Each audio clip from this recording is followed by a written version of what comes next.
Welcome back to the deep dive. Usually we're sitting here with just a mountain of paperwork, PDFs, reports, maybe a leaked memo or two. Right. We spend all that time sifting through the noise to find the signal for you.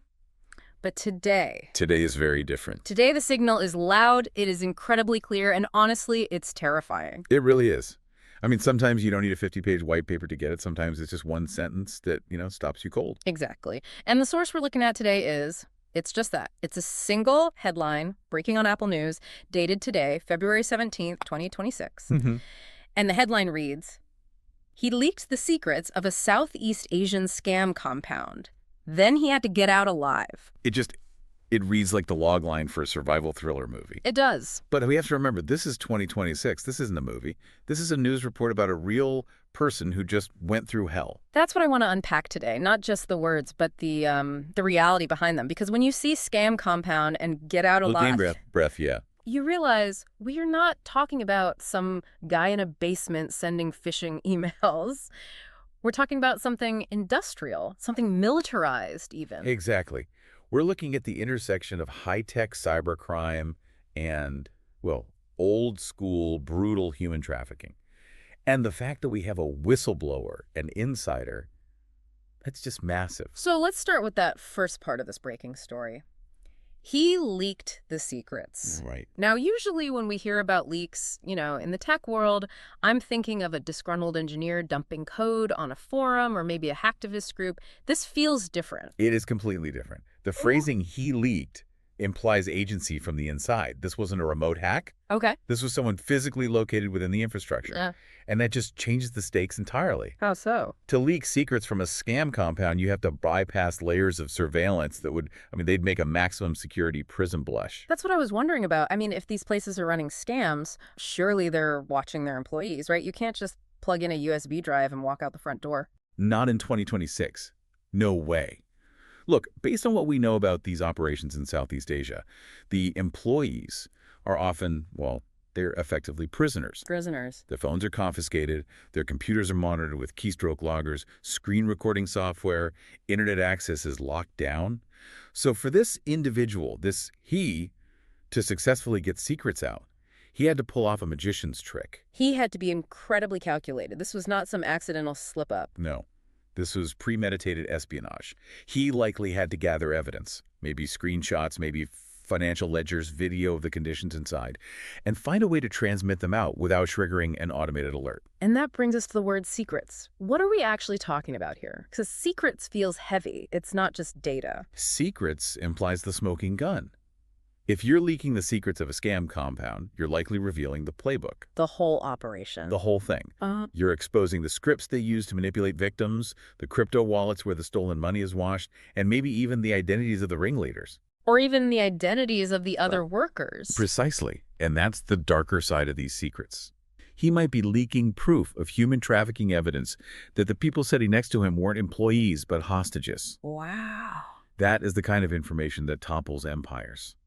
And it's the kind of information that gets people killed.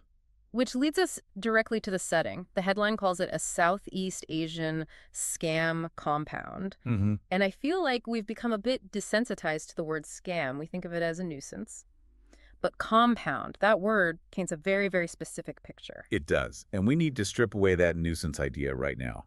In this region, a scam compound is often a repurposed casino or a hotel, maybe a building, and a special economic zone that has been fortified. Fortified! We aren't talking about an office park. We're talking high walls, razor wire, armed guards, and, localized corruption that keeps the police looking the other way. So it's a fortress. It's a city within a city. These compounds are designed to be self-sustaining black holes. Money flows in from victims all over the world, and nothing flows out. No information. No information, no people. It's terrifying to think about the scale. When you say compound, that implies infrastructure. It implies dormitories, canteens, security centers. It's industrial scale fraud. That's the reality of 2026. The pig butchering scams where they fatten a victim up with romance or fake investments before, slaughtering them financially. That requires an army. Right? You need thousands of people sending messages 24/7. To manage that workforce, especially if it's an unwilling workforce, You need a compound. You need physical control. And that's the environment our leaker, was living in. He wasn't just working a 9-to-5 No, job. he was living inside the machine. He was breathing the same air as his captors, eating in the same mess hall. Imagine the psychological pressure. You are surrounded by guards. You're watching people maybe get beaten or punished for not meeting their quotas. And in the middle of all that fear, you decide, I'm going to burn this whole place down. It takes a specific kind of desperation or maybe bravery to make that call. Because once you hit send on that leak, the clock starts ticking. And that is where the headline pivots. Then he had to get out alive. Then, it sounds so simple, but the sequence there is just a nightmare. It's the sequence of a suicide mission.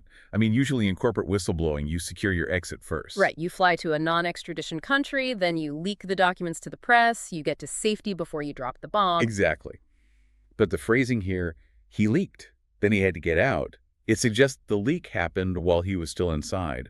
Or maybe the leak was the trigger that forced the escape. Maybe he was caught, or he knew that once the information hit the news, the lockdown would be absolute, so he had to move immediately. That's my read on it. It suggests a chaotic, immediate transition from insider to fugitive.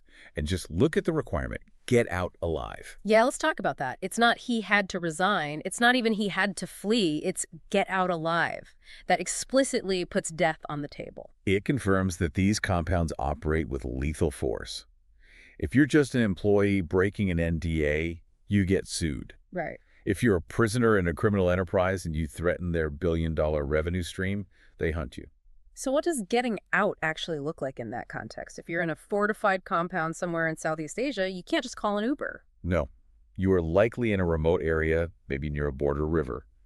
Getting out means physically breaching the perimeter. Jumping a wall. Jumping a wall, cutting through a fence, maybe bribing a guard who hasn't been paid recently. Who knows? And even if you get past the wall, you are not safe. Not even close. You're in foreign territory. Yeah. The local police might be on the compound's payroll. Local gangs might be paid bounties to return runaways. So it's a manhunt. It is a manhunt in the jungle.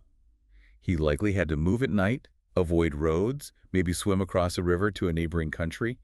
And he had to do it knowing that there were probably teams of enforcers looking for him. And he had to do it carrying the weight of what he'd done. He wasn't just a runaway anymore. He was a target because of what he knew. That's a key point.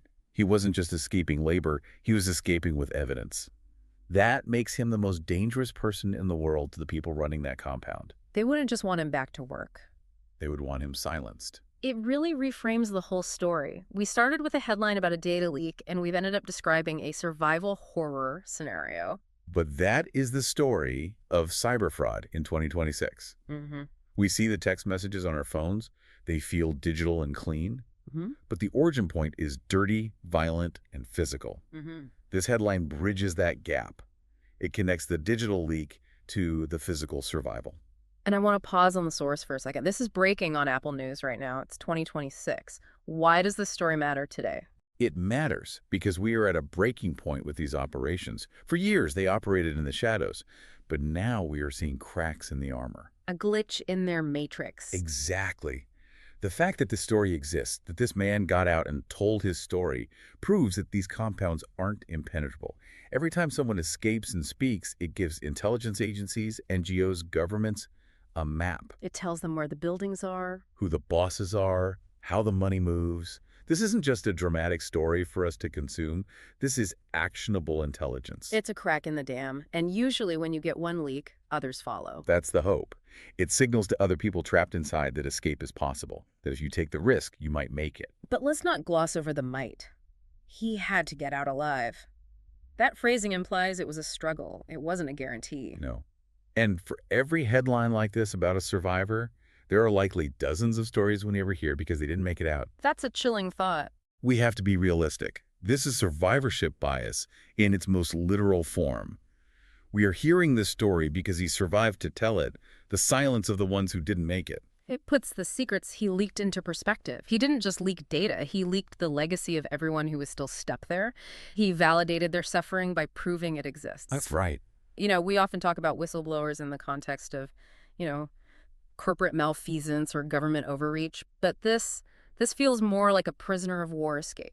That is the most accurate analogy I can think of. He was behind enemy lines. He gathered intel. And he made a break for friendly territory. This psychology is much closer to a soldier than a corporate employee. And I think that's why this headline grabbed me. It's the human element. We can talk about billions lost to scams or cybersecurity protocols all day long, but at the end of the day, it comes down to one person in a room making a choice to risk everything. It's the ultimate wager, your life against the truth. And in this case, on this day in 2026, the truth won. But the cost remains high. I have to imagine this person, whoever he is looking over his shoulder right now. Oh, absolutely. Getting out alive doesn't mean the danger stops. It just means the immediate pursuit is over. He will likely spend the rest of his life looking for the exits in every room he enters. You don't just go back to a normal life after that. No, you don't leak the secrets of organized crime and just, go back to normal. So as we wrap up this deep dive, what is the big takeaway here? We've analyzed the lake, the compound, the escape. What does this all mean for you, our listener? I think it's a reminder of the physical cost of our digital world. When you get that spam text or you see that too good to be true investment ad, remember this story. Right. Remember that on the other end of that connection, there might be a compound, and inside that compound, there might be someone desperate enough to risk death just to get a message out. It humanizes the spam folder, doesn't it? It does.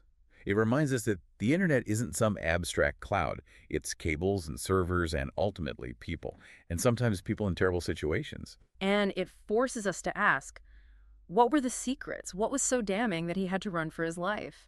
I guess we'll have to wait for the full report, but the fact that the reaction was lethal threat tells me it's something big. It's likely something that implicates powerful people. You don't build a compound without protection. Leaking the secrets implies stripping away that protection. Well, that is a heavy note to end on, but an important one. We are watching a breaking story of survival against the backdrop of a global crime wave. And we're watching one man beat the odds. Exactly. To our listener, keep your eyes open. The news feeds are moving fast in 2026, but stories like this, they deserve a second look. They deserve to be understood. Couldn't agree more. Thanks for diving depth with us today. It wasn't the longest text we've ever covered, but it might just be one of the most important. We'll be back soon with more. Until then, stay safe out there.